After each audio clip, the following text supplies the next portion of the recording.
According to Google Maps, it was supposed to be going up to Fairfield. I was gonna transfer the bus there, but it went down to El Cerrito for whatever reason. Google Maps had it mixed up on which direction it was going. Same bus, just wrong direction.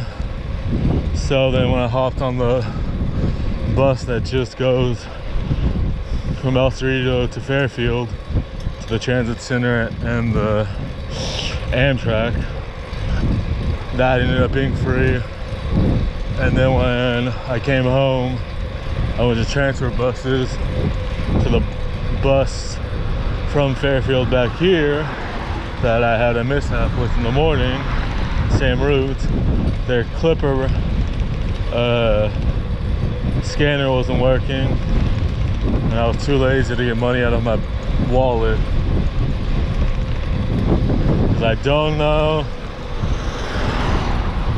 if I had $3.